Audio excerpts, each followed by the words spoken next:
All right, this is our next episode of True Wrestling Fan Discussions, continuing our retro pay-per-view review series. This is going to be the Royal Rumble 1989. I'm your host, Mike. I'm Frank. Let's get into it. The second annual Royal Rumble. This one was the first Royal Rumble that was on pay-per-view, and they actually moved the Rumble now from 20 participants to 30. Mm-hmm. So Vince had a year to figure out how to fix this. He had one big flop, in my opinion. I'll get to it when we get to the Rumble, as far as placement of this superstar and whether or not he should have won it. January 15th, 1989, from the Summit in Houston, Texas. They had the usual about 3-4 matches prior to the Rumble. I don't know about you, but I liked when they would do the title matches before the Rumble. This way, the champions were not in the Rumble, and it gave everybody else a fair shake. Yeah, I mean, they didn't even have any title matches this night. No, they didn't. I don't think, honestly, they didn't start that. I don't until like '92, because in '91 they didn't do it, and Yeah, '92 they had the IC title on the line. it just makes So the card suffers when there's no titles up for grabs. It just exactly. the card suffers.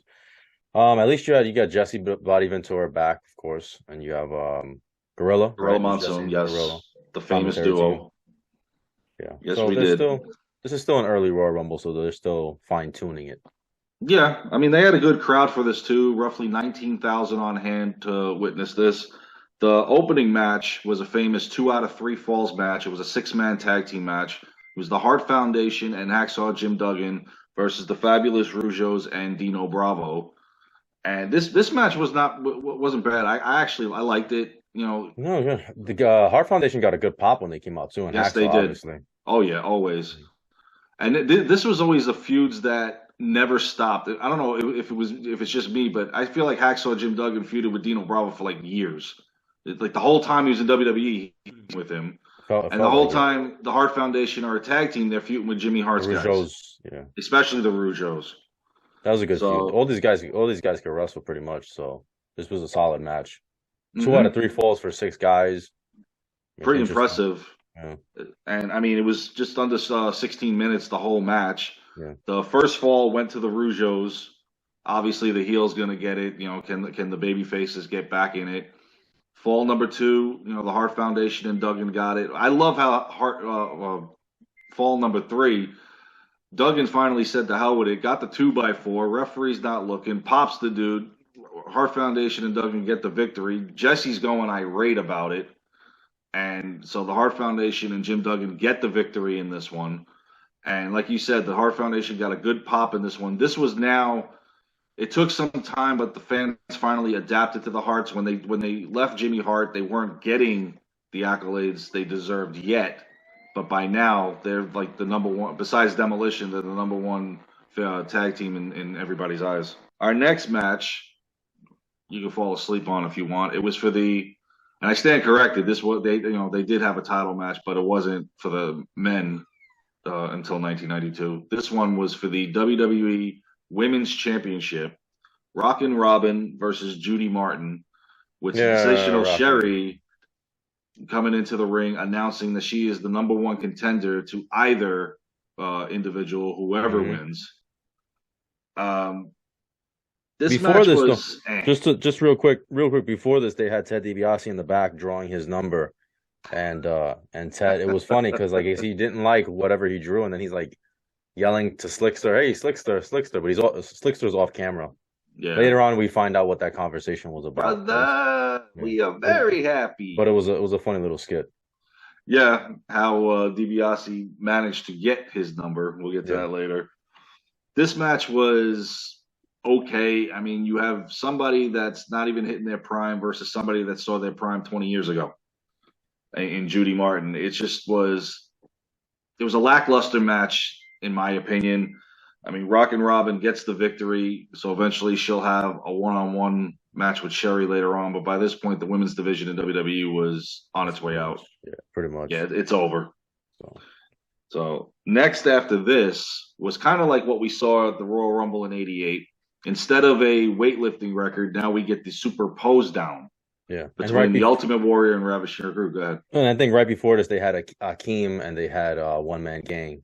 Not One Man Gang. Akeem is the one man gang. It'd be nice if they had both. Yeah, Akeem and the Imagine Akeem and the Big Boss Man, with Slickster in the back.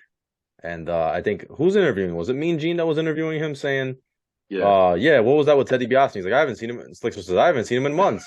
And they're like, well, we have the footage. And he's like, oh, I made a mistake, and don't Gotta worry, gotta love Slick, man. But and then again later on we find out the shenanigans that were going on. But yeah, we got into the pose down. Just like the bench pressing thing, man, it just didn't work for me.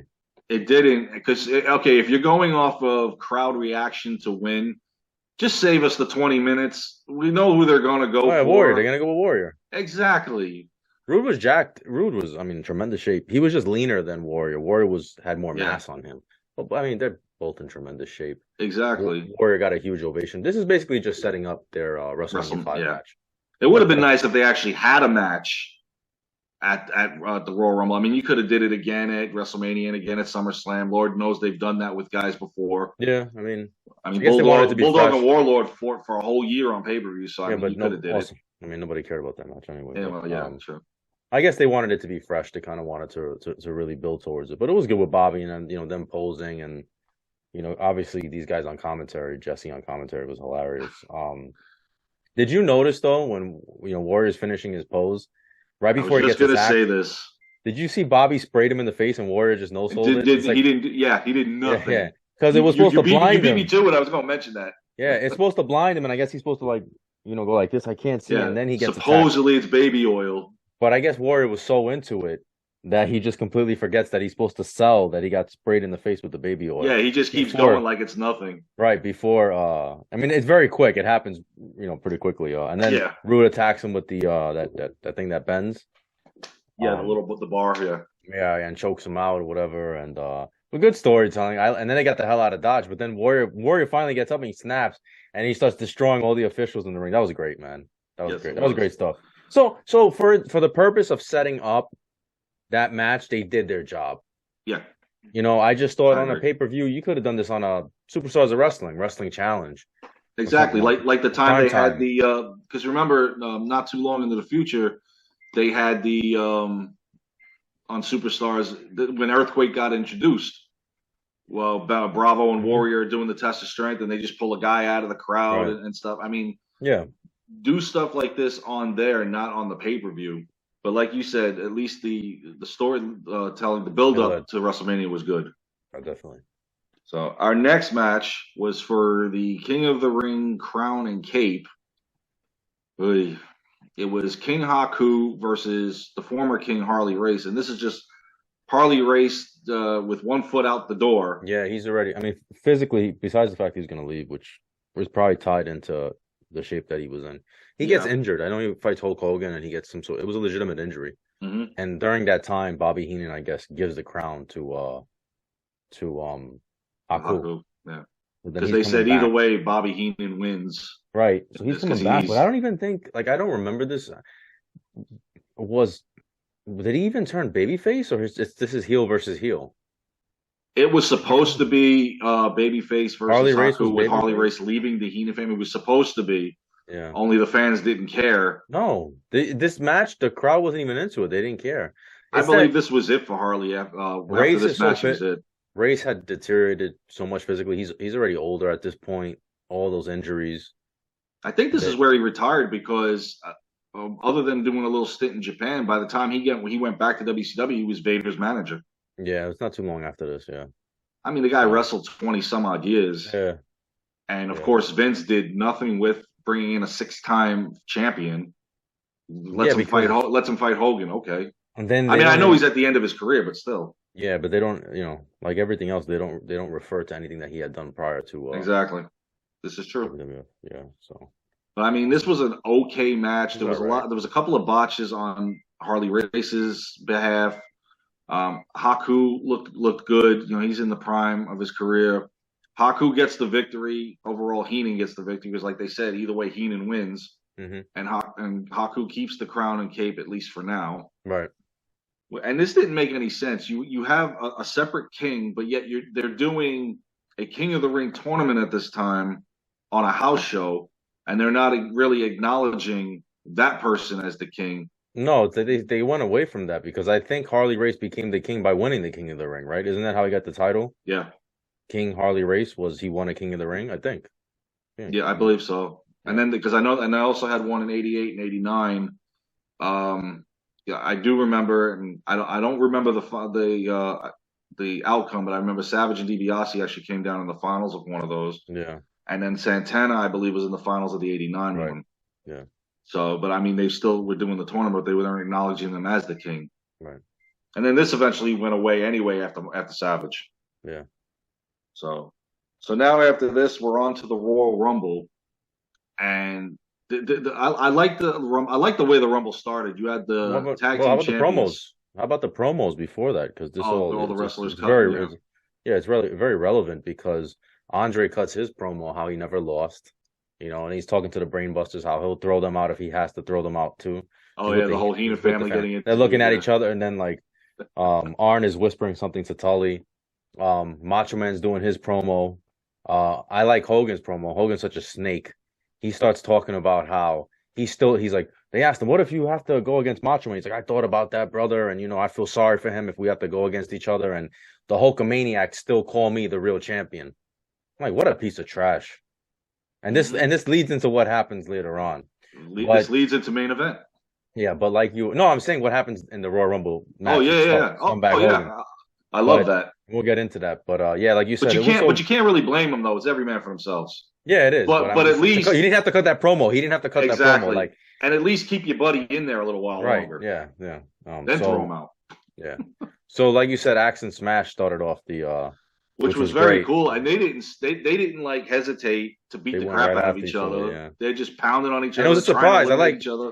I like how it was a surprise because one comes out first, Axe comes out first, then Smash.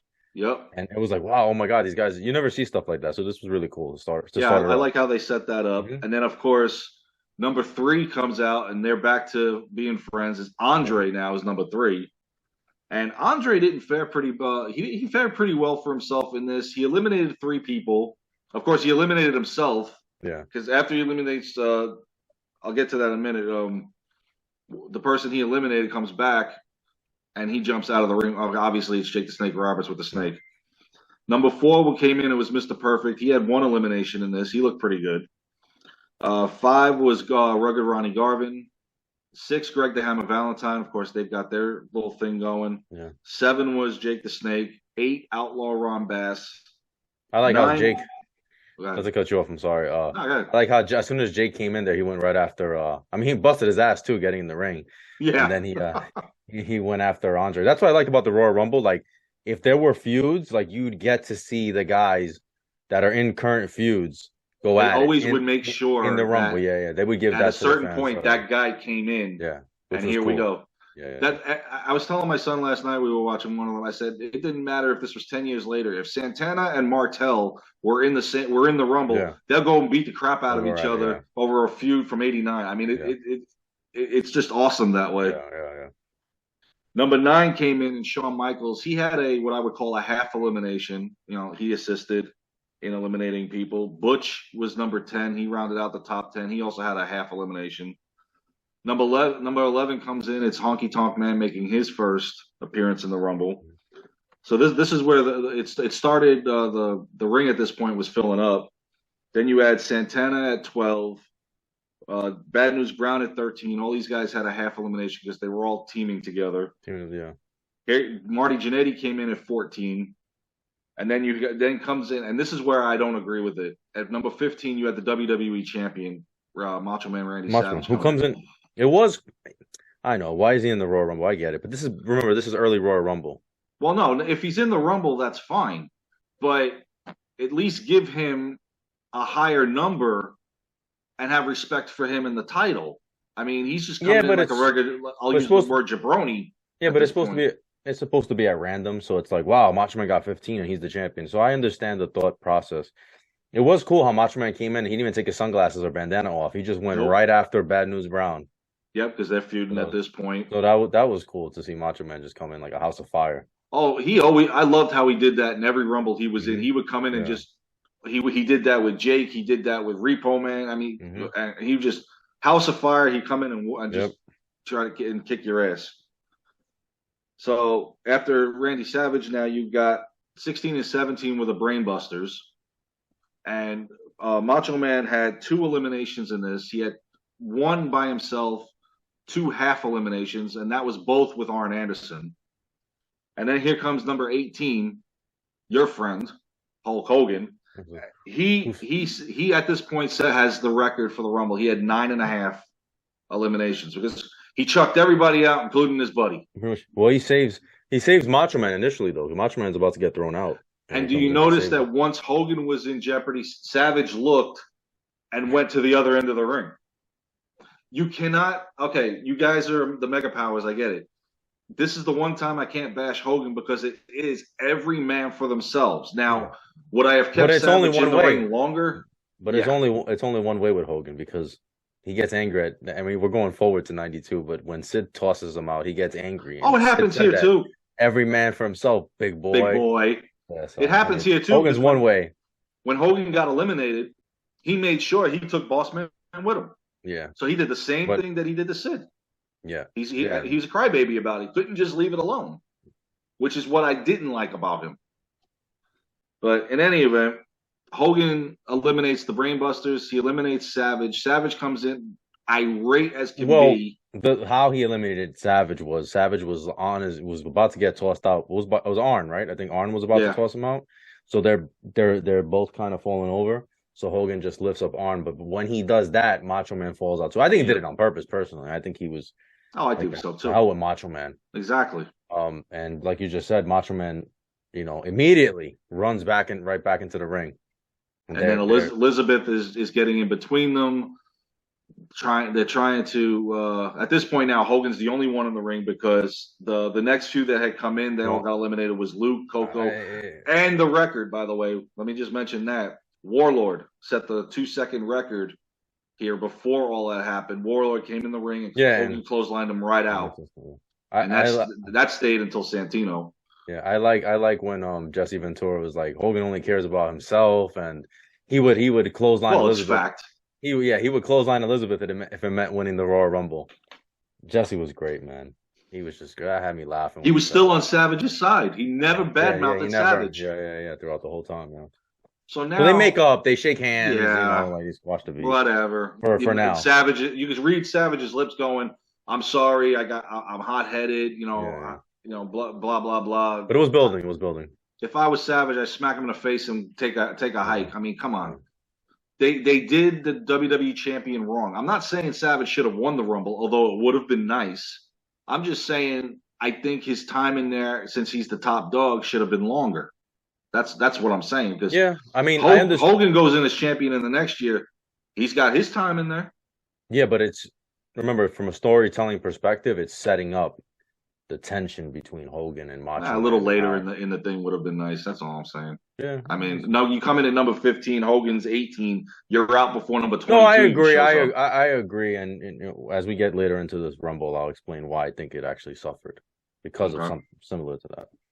So now Hogan's in there by himself. Here comes the big boss man. He's number 22.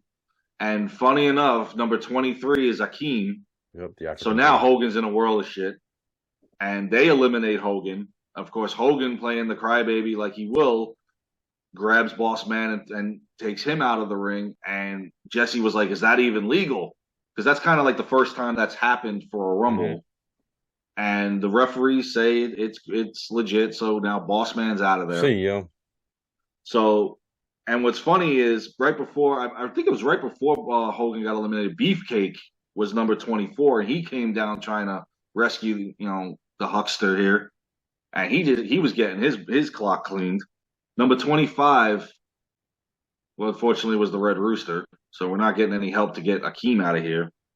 26 was the Barbarian, who actually had an elimination in this. Big John Studd, number 27, had 2, and he had 2 key eliminations. And what's funny about him... This is the return of Big... I mean, even though he had showed up, I think it was the Brother Love show. I think he shows up, and he tells Bobby Heenan, I'm not going to be part of the Heenan family because Andre is in the Heenan family. I think that's what happened. But this is like his return face, This is kind of like his grand return.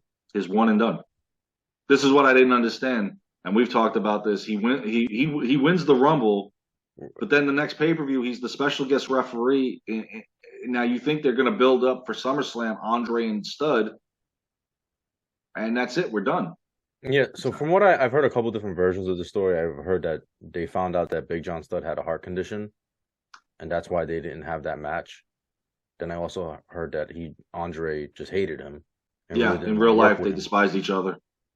Then I heard that Studd was upset about the payoffs. They didn't give him as much money as they had initially promised. It could have been all of those factors. So All of them rolled in. Yeah, yeah, I don't. so I don't. At this point, I don't blame him. But I mean, props to him for winning the Rumble. But what I thought was funny was he wanted Akeem to himself, and anytime anybody came over, because the last three entrants were Hercules, Martel, and of course the Million Dollar Man Ted yeah, DiBiase. Anytime Beefcake or Rooster or Martel tried to get over there, Stud would just lay them out because he wanted Akeem just for himself, which I thought was yeah. funny. They want to go after the big man. So with Million Dollar Man coming in at the end, that was the whole thing that was going on earlier. He had taken one of the numbers from either I guess it was Akeem or it was Boss Oh, Man, boss man, yeah.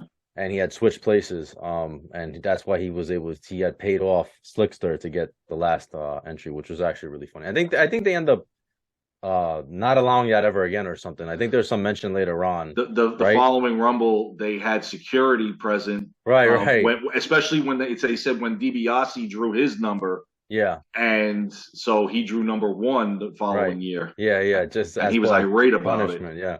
Yeah, So to go back to what you said about Macho Man, it ties into what I was thinking while watching the last third of this Royal Rumble. It suffers because there's no superstar power towards the last third of that Royal Rumble. exactly. Yeah, Hogan's gone, Macho Man's gone, Andre's gone, right? You have all those big names. They're not even there towards the end. exactly. Even You Jake.